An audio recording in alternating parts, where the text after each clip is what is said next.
નમસ્કાર મિત્રો, કેમ છો? મજામાં? સ્વાગત છે તમારું મારી YouTube channel natural life with Deena પર. મિત્રો 5 વાગ્યા છે. આજે છે ને અંજાર તાલુકાના રતનાલ ગામે ગઈ હતી, એટલે વહેલી આવી ગઈ છું. રતનાલ બાજુમાં થાય ને સવારે વહેલી ગઈ હતી, કારણ કે ત્યાં 9:30 મીટિંગ ચાલુ કરવાની હતી, તો વહેલી આવી ગઈ. ગરમી બહુ છે, ફ્રેશ થઈ અહીં બબુને રમાડું છું. અને અમારા એક નણંદબા આવ્યા છે, મારા કાકા નણંદ છે ને આવ્યા છે, તો જમવાની તૈયારી દ્રષ્ટિ કાંઈક કરે છે. કાલે આવ્યા છે, એટલે કાલે ઓલા ઘરે હતા, એટલે કે છે મિષ્ટાન ને એવું કાંઈ નહીં બનાવીએ. મેં કીધું વડાપાઉં, તો કે ના, પાઉંભાજી કાલે ખાધી છે, એટલે જોઈએ. હું પાસ્તા બનાવું અલગ રીતે બનાવું, એ કે છે હું આજ તમને મસ્ત બેસ્ટ પાસ્તા બનાવી દઉં. તો હાલો આપણે પણ જોઈએ રેસીપી એની કઈ રીતે બનાવે છે પાસ્તા. તો મિત્રો વાગ્યા છે 7, મને એમ કે 6:30 થયા છે, 7 વાગી ગયા છે. દ્રષ્ટિબેન આજે બને છે હેલ્ધી અને ટેસ્ટી ડિલિશિયસ દિશાનોના પાસ્તા, જે 100% ઘઉંમાંથી બનેલા છે, જેમાં કોઈ કોલેસ્ટ્રોલ નથી, 0 કોલેસ્ટ્રોલ, 0 ટ્રાન્સફેટ, એકદમ ફૂલ સોર્સ ઓફ પ્રોટીન है ને ઘઉંના બનેલા મેંદાના નથી, એટલે હેલ્ધી, એટલે ભાભીને પણ ચાલશે. તો આજે આપણે બનાવશું દિશાનોના એલ્બો પાસ્તા. આમ તો આપણે ઘણા દિવસ પછી પાસ્તા ખાઈ છીએ, તો ભાભીને બનાવીને થોડા હેલ્ધી અને ટેસ્ટી. તમને જેમ દર વખતે કહું છું એમ કે એની અંદર કોઈ આર્ટિફિશિયલ કલર નથી ને ફ્લેવર નથી એની અંદર, એટલે સેફ એ કોઈ પણ ખાઈ શકે. મેં મારી પ્રેગ્નન્સીમાં પણ ખાધા હતા, તો ભાભીને પણ વાંધો નહીં આવે.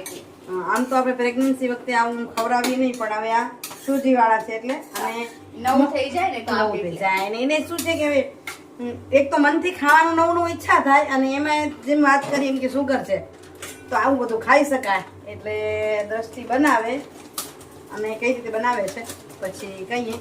અહીં શું આની ગ્રેવી બનાવવાની છો, એટલે એ બાજુ ગ્રેવી કોઈ તમને પ્રોસેસ બતાવી દઈશ. ચાલો, આ બાજુ જો કાંદા અને ટમેટા ગ્રેવી માટે ચડાવ્યા છે, એક બાજુ મેં પાસ્તા બાફવા મૂકી દીધા, અને સાથે એના સાથે આપણે કોર્ન નાખશું. આપણે આ તો એ છોલી લઉં, બધી તૈયારી એક સાથે થતી આવે. સ્વીટ કોર્ન નાખી દીધા, આપણી ભાષામાં લીલા મકાઈના દાણા. હવે બાફવામાં આપણે થોડુંક એવું નમક નાખી દઈશું, અને આ જે છે પાણી એને આપણે ફેંકશું નહીં, ગ્રેવીમાં જ કામ લાગશે. હવે આની ગ્રેવી બનાવીશ. હવે એની ગ્રેવી બનાવીશ. બીજી એક તૈયારી કરવી છે આપણે, આ બાજુ ઈ કરી લઈ. એક બાજુ 10 થી 12 કાજુ એ ગરમ પાણીમાં પલાળ નાખશું, એને આની સાથે ગ્રેવી કરી નાખશું આપણે આ કાંદા ટમેટા સાથે. અને બીજું પીઝા પાસ્તા સોસ જે બનાવવાનો છે એના માટે હું અહીંયા આટલી 10 થી 12 કણી લસણ લઈશ, એને ચોપરમાં કાંદા ભેગી ચોપ કરી નાખીશ, તો સરસ ચોપ થઈ જશે.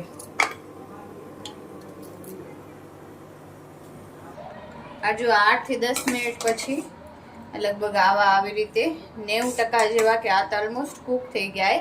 તો હવે આને ઢાંકીને બંધ કરી નાખશું. આ પાણી છે ને નિતારશું નહીં, જનરલી બધા નિતાર નાખે, આ પાણી આપણે નિતારશું નહીં, એને ગ્રેવી ઘટ કરવામાં કામ લાગે. અને હવે ઢાંકીને બંધ કરી નાખશું. આ કાંદા ટમેટાની ગ્રેવી કરવાની હતી ને, જે આપણે આ કાજુ પરાળ્યા હતા એ પણ આની સાથે જ નાખી દઈશું. હવે ગ્રેવી કરી લઈશું. તો આપણી ગ્રેવી અહીંયા તૈયાર થઈ ગઈ, ને હવે આપણે પાસ્તા છે એને આગળ આપણે ઓલું કરશું. તો પાસ્તા છે હું આજે આ દિશાનોના ઓલિવ ઓઇલથી બનાવવાની છું. ઓલિવ ઓઇલ આપણા ડેઈલીના જે ઇન્ડિયન કુકિંગ છે, આપણે કુકિંગ એના માટે બહુ સારું હોય, કેમ કે આ છે એની અંદર એકદમ લાઇટ ઓલિવ ઓઇલનો એકદમ લાઇટ ફ્લેવર ને સુગંધ છે, બહુ વધારે સુગંધ કે ફ્લેવર આની અંદર નથી. અને જે આપણો સારો કોલેસ્ટ્રોલ હોય, ગુડ કોલેસ્ટ્રોલ હોય, એ વધારવામાં મદદ કરે, અને ખરાબ કોલેસ્ટ્રોલ ઘટાડે, અને તળવામાં પણ કામ લાગે. એવું નહીં કે ખાલી વઘારમાં જ કામ આવે. ને જે આપણી મેયોનીઝ બહારેથી ખાઈ કેટલું અનહેલ્ધી હોય, તો આજે ઓલિવ ઓઇલ હે તો એ હોમમેડ મેયોનીઝ બનાવવામાં પણ કામ લાગે. તો ચલો આજે આપણે ઓલિવ ઓઇલથી બનાવશું દિશાનોના પાસ્તા. ને આ ઓલિવ ઓઇલનો હે ને કોઈ પણ એનાથી આપણા ખાવાનામાં કોઈ સ્વાદ ચેન્જ નથી થતો. તો આપણે 2 ચમચી ઓલિવ ઓઇલ લેશું. તો જે આપણે કાંદા અને લસણ ને આપણે જે સમારીને રાખ્યા હતા એ સૌથી પહેલા તેલમાં નાખી દઈશું આપણે. જો 1 મિનિટ પછી આપણા જે કાંદા અને લસણનો કલર ચેન્જ થઈ ગયો તો એની અંદર આપણે આ ગ્રેવી છે એ નાખી દઈશું.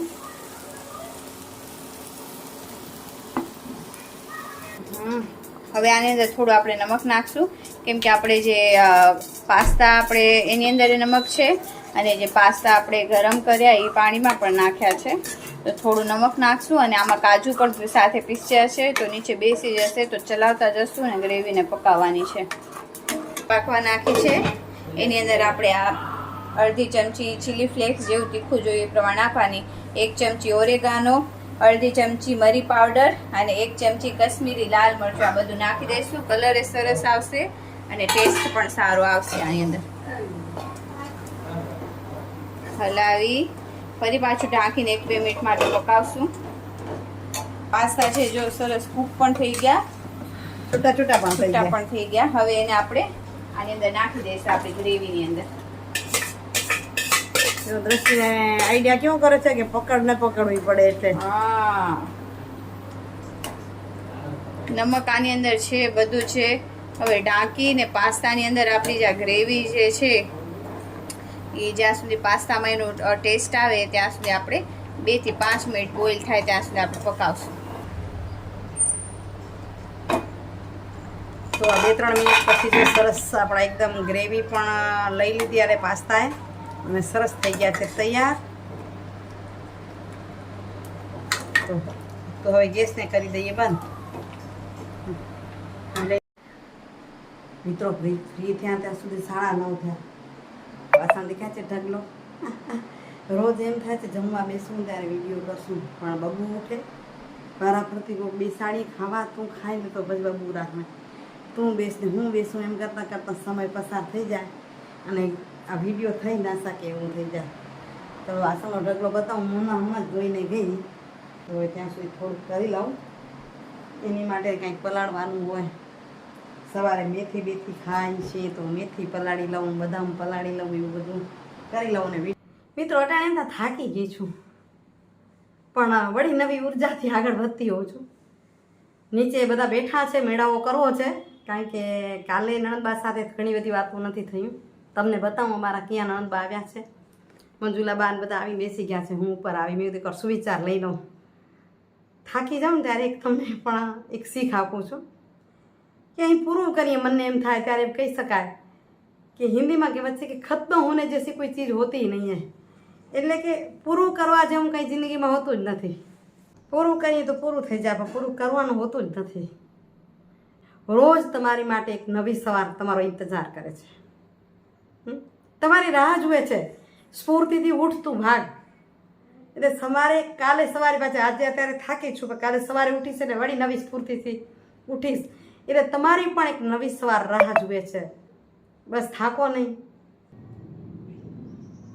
નહીં, નમો નહીં, પણ સમયની સાથે સમય પાસેથી તમે નવી શીખ લો.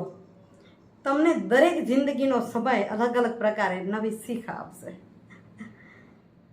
તો હું પણ એક શીખ લઉં છું અને તમે પણ લો. થકના મના હૈ, રૂકના મના હૈ, બસ બઢતે રહો, કુછ તો હોગા હી.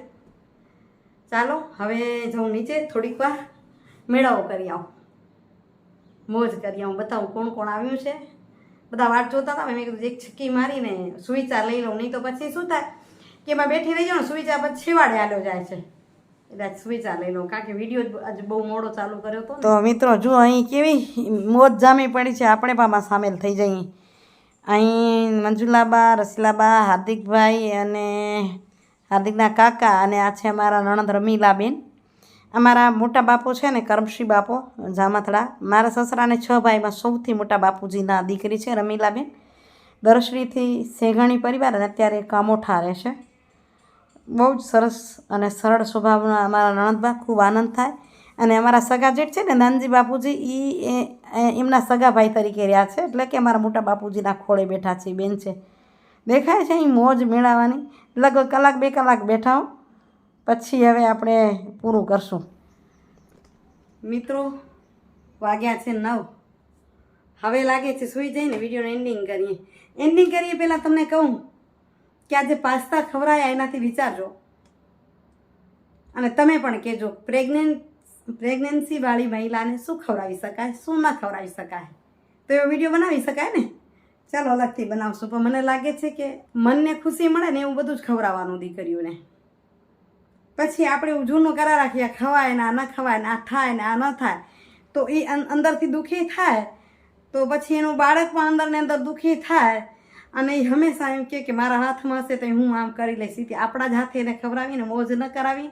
એટલે પાસ્તા ખવડાયા, એને પણ મજા આવી ગઈ અને એને મજા આવે, આપને મજા આવે એમ કરતા રહેવાનું. હા, પણ એક વાત કેવી છે, 1-2 કમેન્ટ આવી હતી, મેં એને રિમૂવ કરી નાખી છે. એટલે તમે બધા દેખતા નહીં હો, કેટલી ખરાબ કમેન્ટ લોકો કરે છે. બીજા વિડીયોમાં કહું છું તમને કે કેવી કમેન્ટ કરી છે, કારણ કે આજ વિડીયોનો એન્ડિંગનો સમય આવી ગયો છે. શરૂઆતમાં કહું તો તમને બધાને ખબર પડે કે કેવા લોકો આપણે મળી રહ્યા છે. મેં 2 કમેન્ટોને રિમૂવ કરી છે. ક્યારેક અમારી મા દીકરી વચ્ચે પણ અણબનાવ ઊભો કરી નાખે, તો એ અણબનાવ ઊભો ન થાય ને એ મને ને મારી દીકરીને જોવાનું છે. પણ એવા લોકો પણ છે એવું ઈચ્છે છે. પણ તમે સારા લોકો છો, તમારા સૌના આશીર્વાદથી હું ખરેખર ખુશ છું. સમય સાથે શીખતા અહીં પહોંચી છું ને હજી પણ આગળ વધીશ. તો આવજો મિત્રો. જય શ્રી કૃષ્ણ, જય જય ગરવી ગુજરાત, જય ભારત અને જય હિન્દ. Bye bye, Hariom.